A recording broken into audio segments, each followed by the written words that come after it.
Welcome to the Heart of Fauquier podcast. Here you'll learn the stories and tips from local business leaders and entrepreneurs who make up the heart of the community. Discover what makes Fauquier so wonderful and be inspired by the journey of local success stories.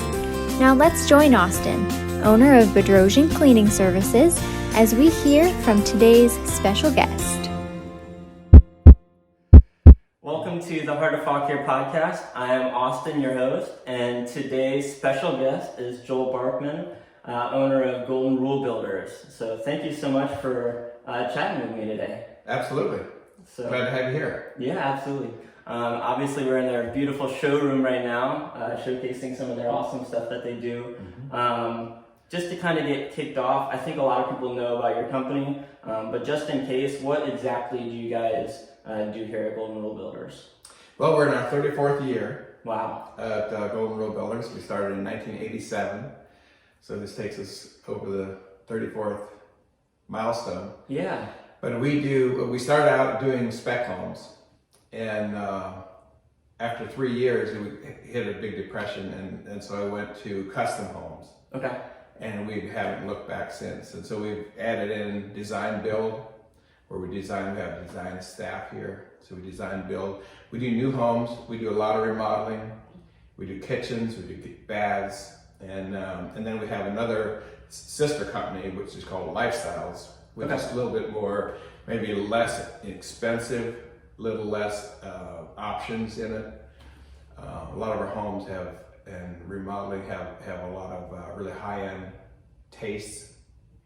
So we're doing this with maybe a little less efficiency, because we start with really high efficiency on everything we do. Right. And so it makes it more affordable, a little bit more like some of the other builders, but still maintain the quality of Golden Rule. Okay, that's awesome. And you guys have been incredibly busy with this last year. I'm sure a lot of people are stuck at home. They're deciding, I want to remodel. From what I understand, it's hard to buy a house now because they're selling like crazy. So maybe people want to build or remodel instead. How have you guys been maneuvering in the last year? Has it been just craziness, or? We have, it was a banner year for us. 2020 was a banner year. Yeah. And and this year we're starting off with a lot of remodeling because people are staying home. Yeah. And they're looking around and they're saying, if I'm going to be here, I'm going to be stuck at home, let's see if we can't do some upgrades and some changes, kitchens, baths, additions, work from home, all those kinds of things are things that add a lot of value to a house and a family. Right. So I look at my business as being something that adds value to a person's life. Yeah. The way you live, the way your house is orchestrated, and your views and how you live should all be you, not somebody else's pattern, but your own. And, that's why we do our own on staff, all our own designing, that kind of thing. So absolutely. Make it tutor to you. 100% personalized, just for them. So cool. Yeah. You also went through a rebranding this year, so even more added to the year. How did that go, and what made you decide to do that? So as you add things into the list of our offerings, and just time itself, updating. But the architectural department, when we put that together, it was one of those things that was kind of missing from that image of who we were. And so we want to bring that aspect in of that design side. And I think it shows a little bit more. It's a little bit more updated fonting. Right. And I think it speaks a little bit more of who we are at this point. Cool. Yeah, it looks good. It's everywhere now. So it's everywhere. It was a big change. It filters into so many aspects of your life. All your vehicles. There's 20-some vehicles. You got the big signs. You got all your papers and everybody's fonts and things on the computers. All your clothes, like you're wearing now. Clothes, job signs. It's a pretty broad undertaking. Yeah. I think it was from an outside view, it seems like a really great time to do it now, though, because of everyone being home, probably a big spike in business and interest. So for people to see that, is really good. It has been that, and more. Right. Yeah, absolutely. So Golden Rule Builders, how did you come up with that name, or why did you decide on that name more so? Because you kind of took it, I guess. But what made you decide on that name when you got started? Good question, and a question I get asked a lot. Yeah. I'm a believer, so I believe in the golden rule. I think it's a biblical principle, and I didn't want it to be Barkman Builders. I'm from an Amish descent and Mennonite, so we're known for our craftsmanship and so on. Absolutely. But I didn't really want my name attached. I wanted to be something bigger. Realizing that every day I make decisions, my staff make decisions. How do we make those decisions? And I just want this to be out front for everybody to make their decisions after. So do unto others, treat others the way you want to be treated, and we use that almost on a daily basis when we're talking about issues and things come up, how would we want to be treated? Right. It doesn't allow you to give things away for free, but how would I want to be treated? Yeah. And that's a big dynamic that really guides us. It's part of our mission and vision statement. Right. And it does guide us. And I tell all my people, when you come into that situation, think of the golden rule and make your decision. Yeah, so it's your core value that you put right on the sign and everywhere. Yeah, that's absolutely. Correct. It is. And I think it's really important when you're dealing with something like building homes and remodels. It's a big investment for people, so to put yourself in their shoes and really care is a big deal, and I don't think everyone does that, so that sets you guys apart as well. Well, I tell our, that's one of our in-house things we talk about a lot is this is probably the biggest investment that most people will ever make in their life. We're spending their money, and that's really sacred. Yeah. And so we realize that, and we try to hire only the best, and we spend a lot of money on training and updating and keeping ourselves up to date. Those things are really important to us, and spending a client's money, it's really a sacred trust. Right.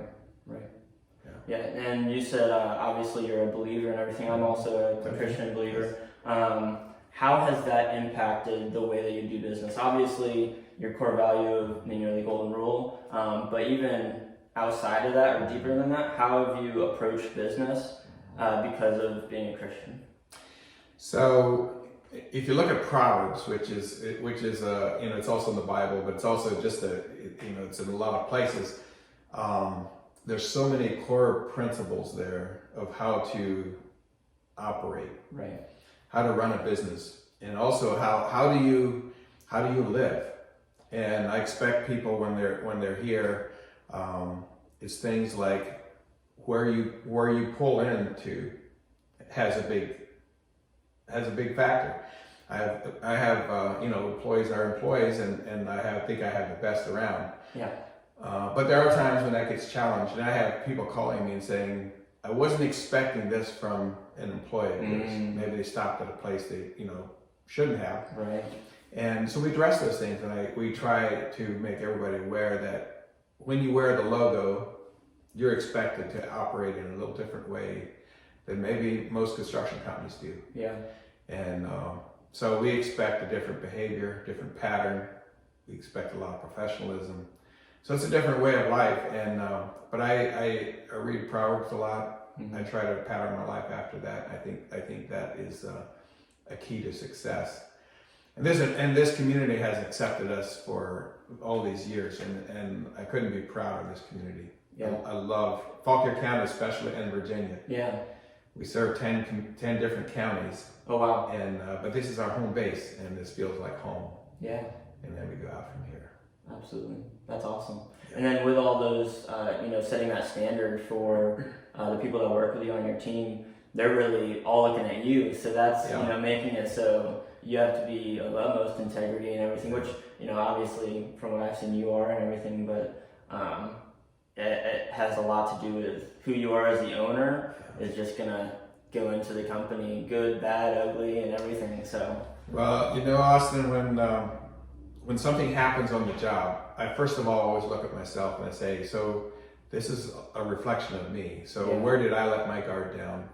And so I always look inside first, because nobody that's here wants to make a mistake. Nobody that's here is trying to make a mistake. Or even the core values, where they want to break them. but where have I failed in guiding properly, or where's my life been reflective of that, in a little way even? And so I always challenge myself with that, and I realize that I first have to live it, and preach it and teach it. If you don't know, you don't know. Yeah. And so we spend a lot of time and money in training here. Good. Yeah. Okay. That's so cool. Kind of backing up a little bit here. You said obviously you come from a culture that really is awesome at building. They're known for it. Mm-hmm. But why did you decide you wanted to own your own business? At what point did you say, I actually want to build and own a company that builds? Well, good question. That was a little bit more morphed into it. Okay. I had a friend that really wanted to be a part of building a house a year and just do a spec house a year type thing. It's like, hey, would you help me? You know construction. I don't. And he said, would you just go in with me? I came to this area, backing up a little bit. I came to this area to do voluntary service. Okay. At a place called Choice Books. It's the inspirational book ministry. And all over kind of this area of Virginia. And so I loved this area and I wanted to stay. And I was working for a reputable builder in the area. And when he asked, I said, yeah, I'll do it. He decided he wasn't a builder and didn't really want to do it, a year or two in. Okay. And I took it over from there. But at that point, I really had to establish my own core values and, and over the years, I tried to tighten it up and be more precise about the vision, our vision statement, right? What we expect from people, what we want to deliver, who our core audience is, and it just worked from there. So, it was back in that 1986 and 87 when we started it up. Right. What were some of the big things that you had to overcome as a business owner? Because obviously you're a pretty big company now. You own a pretty big business that does a lot. You said 10 counties you cover. Like, that's huge. So you're going to hit a lot of roadblocks there. Yeah. Do you mind sharing maybe a specific roadblock that you hit and how you overcame it? Absolutely. We as owners are our worst enemy. Okay. Yeah. We really are. I was in the field and I did most of the work. Me and my few helpers for years, and but things get busy and you need to hire people to support you, and you try to just be a little bit more efficient. And my service was kind of breaking down, and when that happens, you have to reevaluate and say what's missing here. So letting go is one of the big things I think we as owners face. We can do it better than anybody else would think, which is really wrong. Yeah. We really can't do it as well as our other. I can't do things as well as my staff can do. But it's hard to get to that point because we've always done it, and then you have to pay somebody else to do it, and so you have to kind of expand. And so when you add on, you have to expand so you can bring more revenue. So I would say that's probably one of the bigger obstacles that. Challenges that I had to face over the years, and I still work with that. Yeah, I still like to do. I enjoy being out in the field. I enjoy being out on a piece of equipment. I don't get to do that stuff much anymore unless I'm in play mode. But that's tough. It's difficult. But I had to realize when I turned 40, I said, so what do I want to be when I turn 60? Okay. And so by the time I was 40, I had kind of mapped out what I want to be. It's important for me to do things for the community, do things outside of work as well. Yeah. I serve on a lot of boards. I serve, fellow men in a lot of other ways in charitable causes, and those things are important for me. But to do that well, I have to have people who are better than I am at what they do. And so getting out of the way is sometimes one of the hardest obstacles for me. And I think most of the owners I talk to, that's one of the biggest challenges. I think so. Yeah, absolutely. Yeah. Cool. So how did you find the great team that you have? What did you do to assemble them so that you could hand things off to them and let go a little bit, like you said? Well, first of all, you have to know what you want. Right. And to me, planning is the biggest part of a business. And I think so many times we just kind of move along and comes in, whatever comes in is kind of what we try to manage and handle, and we have these big spikes and dips. And so I think having a clear plan of what we want, that's, I think, key. The second thing I do is I pray. I ask God to bring me the right people, and I think God honors that. I think God honors a plan, and I think He honors a desire. And so for me to serve my fellow man the best way that I think possible needs a plan. And I don't want the credit come to me. I want it to go to, to Him, who I think is, we're here to serve. So that's kind of my vision for how I operate. Right. And then the people come around. It's amazing. Whenever somebody here quits and says, it's time for me to move on or decided to do this, God always brings somebody better. This like never fails, and that's an amazing thing that we talk about here. When it happens, it's like, how can we do this? How can we do this? And it's like, you wake up next week and it's like, it's better than it was. And so I really give God a lot of credit. But I think the plan has to be our plan. We have to figure out what we want, what direction we want to go. After that, I think you plan to that. And first of all, you have to, have all your job descriptions of what does it look like. So you're not fitting people into pigeonholing them into something, but you have a plan, and then you find the person to fill that plan. Okay. Yeah, that's good. Let's see here. You said something about having your plan for when you hit 60 from when you were 40. So obviously you've done a lot of planning. You were planning before you were 40. That was just a big moment where you did plan things out. What's your current vision for the company over the next 5, 10, 20 years?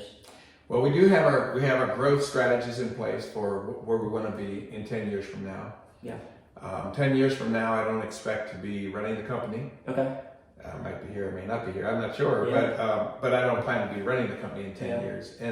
But we do have our growth strategies. We work with our team.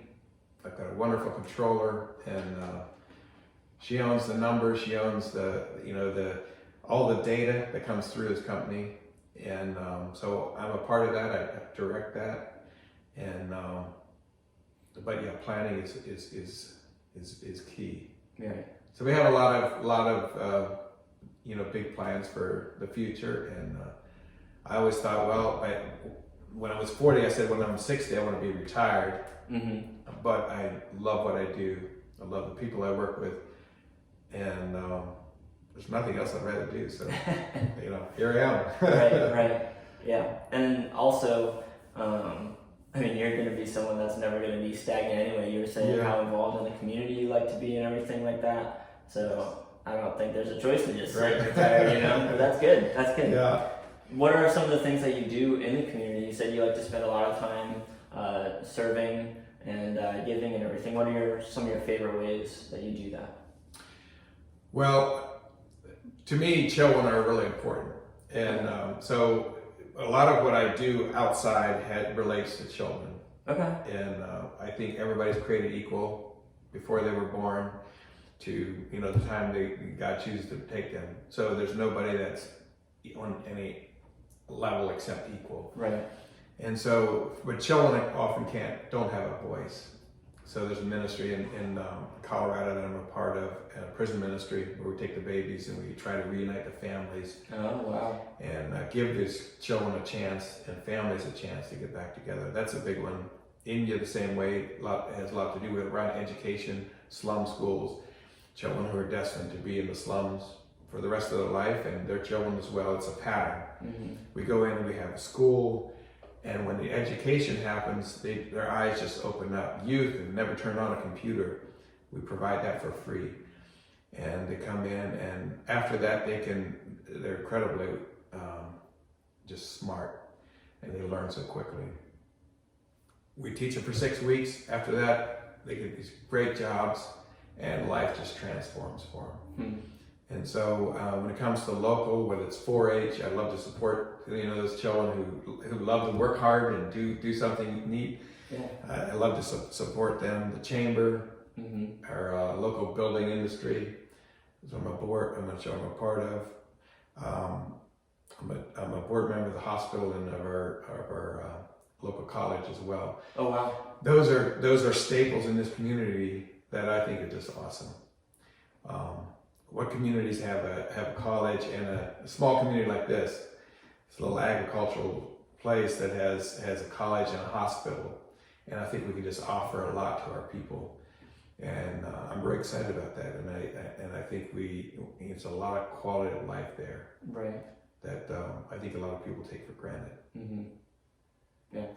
So obviously you're involved in a lot of things. You have the company here and all those other things. How do you stay involved in all those things and not go crazy ever? Like, and just have, your own personal time, family time, and also be able to reach out and help these people and run a great company. Obviously there's a lot to it. What are some of the main things that you've done so you can handle all those things at the same time?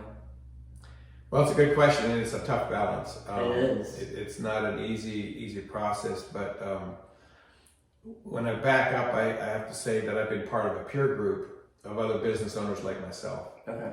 And they're from across the United States, and we get together and we discuss these issues. And we discuss each other's companies, and we have big, 50, 60 pages of reports from our company that each client, each employee, all the numbers, they're all out there. And so the critique, and us as owners, how we spend our time, how much time we spend in the company, all that is critiqued heavily. And I had a facilitator that challenged me, and he said, this was quite a few years ago, he said, you're involved in so many things, you have a lot of dreams, you need to sit down and draw out a life plan. And this is a plan that's for your whole life. It's not just your business or your personal life, but it's your whole life. It involves your family, your businesses, and all these things together. What is your life plan?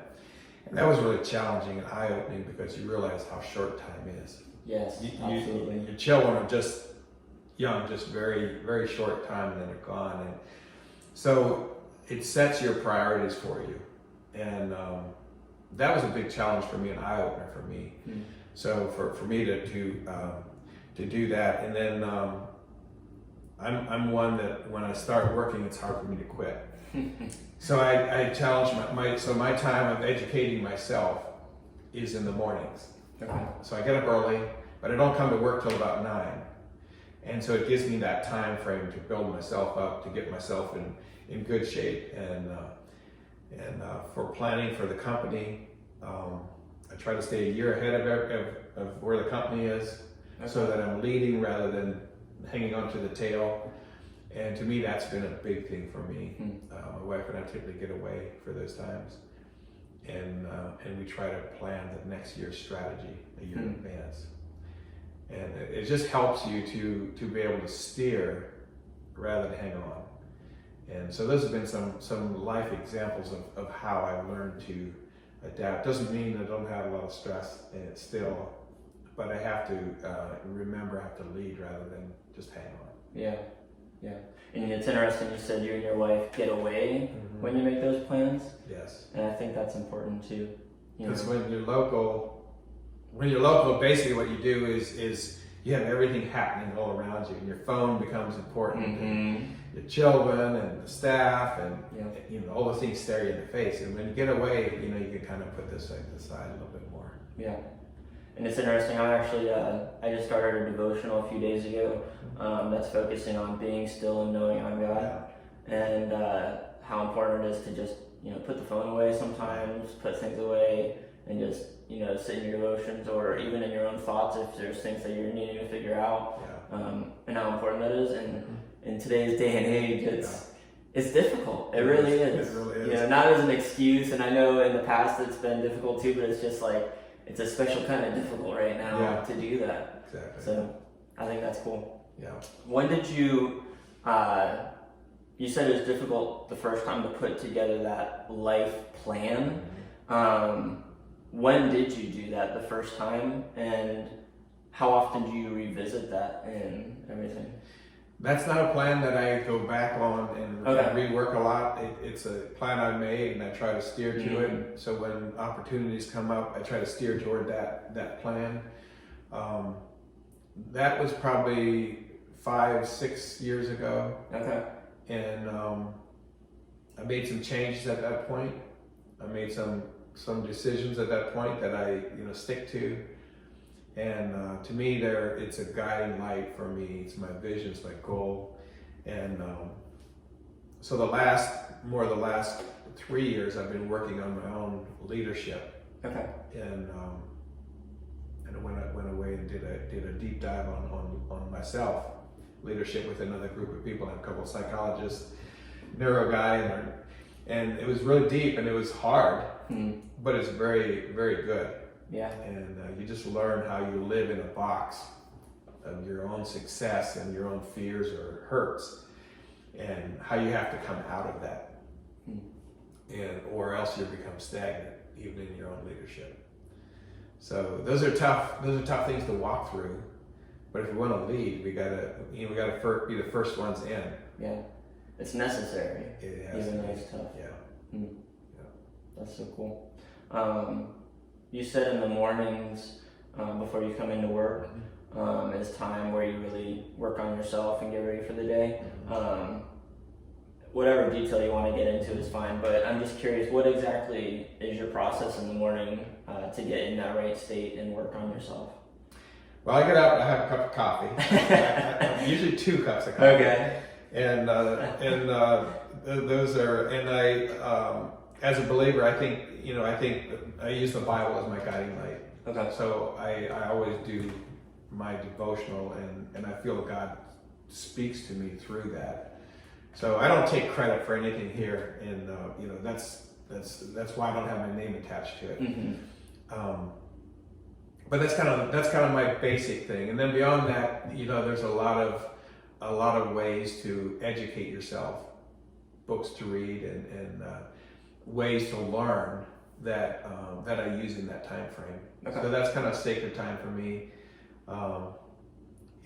My wife and I communicate a little bit through that time as well, but most of it's a personal time frame for me. It's about my only time I have. Yeah. Yeah. Got it. Yeah, so it's a lot of devotional prayer and reading. Yeah. Okay. That's correct. Got it. Is there a specific book or two that has, obviously scripture has been the number one from what I am taking, but outside of that, is there a specific book or two that's really influenced you in the last, your whole career, I guess, but maybe recently? Well, John Maxwell has done a lot, I think, for leaders. Yeah. And so I've been a big, I used to subscribe to his books and have probably most all his books. Yeah. And I think he has done a lot for integrity, for leadership, getting out front, leading by example, and patterning your life after something that's valued. And so he's been a big one. The Speed of Trust is another one. Mm-hmm. You have to be trusted, and you have to trust. That's such a vital part of Lencioni, and some of the other authors around that have been really key. Okay. The different aspects of business, there's a lot of those out there. Early on in my career, I learned the value of a business plan. Mm-hmm. And I do some consulting on, to startup companies and that kind of thing that come in. I don't charge for it, but I do a lot of it. And a business plan, a good organizational chart, and having job descriptions, the first things you have to do, and then after that you get into budgeting and some of these other core values that you have to establish for your company. But yeah, those are all things that you have to kind of keep updating and stay current, and it takes time. Yeah. Yeah. Absolutely. That's cool. And I feel like all that preparation makes it, you've said a few times you didn't want it to be Barkman builders or anything, but I think that being the best person you can be and planning as well as you possibly can makes it so the spotlight's not on you, because things just run so smoothly and you're just kind of there to guide it. Right. That's from what I've seen at least. So I think that's big. Well, to me, for my managers, which I'm extremely proud of, my biggest job here is to make them successful. Mm-hmm. And when their successes are what I try to go after and have their name out there. You know, they're the ones that have done this, and they're the ones that are leading and doing a great job. And so I'm very proud of them, and I try to reward them accordingly as well. Right. Yeah. Cool. So just a couple final questions here, and then we'll be done. Mm-hmm. But obviously, you said that you love, this community, especially all of Virginia, Fauquier specifically, even. What are some of your favorite things about the Fauquier and maybe surrounding areas? Mm-hmm. What's your favorite thing about it? I like Fauquier I like our focus on keeping us rural. Okay. I don't want to be a Fairfax. Right. Or even a Prince William. Yeah. And I think it's a tough measurement, because you also want a self-sustaining community. And so one of the things I'm working on personally, to try to put an example, is to bring in businesses into Fauquier County to help with our tax base. Yeah. There's a balance there of you need enough people to purchase and to live, and so I think finding that right balance. I think we have a really good set of supervisors right now who think through a lot of that as well, and they've been very helpful. So I love Fauquier. I love some of the principles we stand for, keeping it rural. And the farm to table things are really important. Buy local, those things are really important to me, and I do all I can to support the local people. So I love Culpeper for that. I love Virginia because you have the mountains. Yeah. You have DC right there, and all the Smithsonian things that are there that you can go through with your family, and the educational pieces of that. The ocean's just on the other side. And they have all the Civil War history things, and I'm a big believer that you learn from history.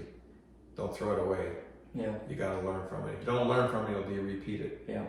So that's an important. Those are elements that I want to see preserved. Right. Absolutely. And one final question for you. So those people, you said you want to help bring businesses into this community. What is some advice you would give to someone who either wants to start a business here in Fauquier, or I guess not move here, so yeah, just someone who wants to start a business here in the county? What would be your biggest piece of advice for them? My biggest piece of advice is for them to learn to plan. Okay. Develop a great plan. Without a plan, it probably will not succeed. Businesses have 80-90% failure rates. They do, yeah. And they're tough. It's hard being a business owner.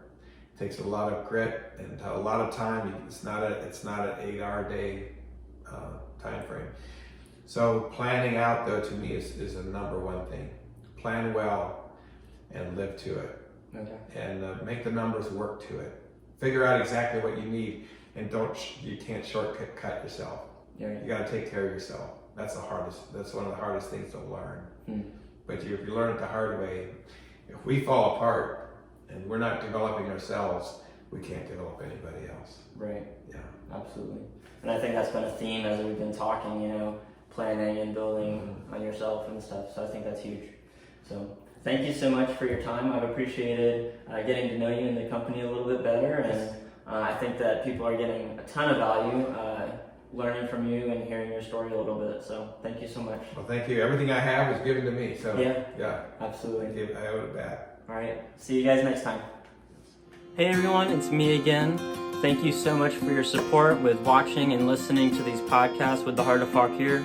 It's been a lot of fun meeting these people and hearing their stories.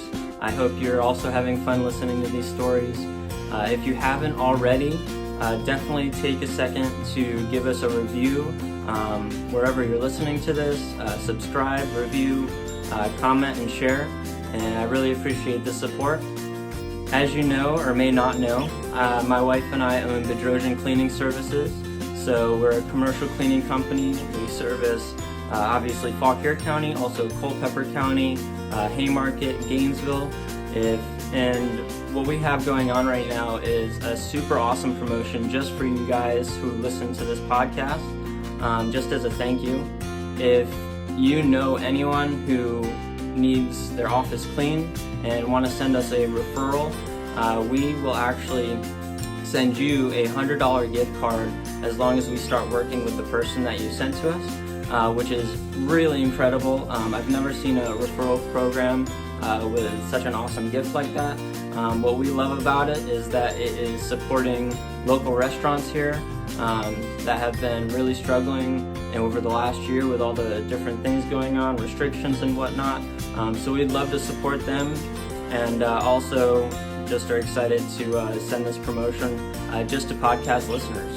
So if you have a referral that you'd like to send us that we might be able to work with, you can send that to bedrosiancleaningservices@gmail.com, or you can call 570-485-9441 and talk to us and give us their information. As long as we start working with them, we'll definitely send that gift card to you. Just make sure that you mention this promotion that's through the podcast, and we can follow up with you. Thank you so much for listening, and we'll see you again soon.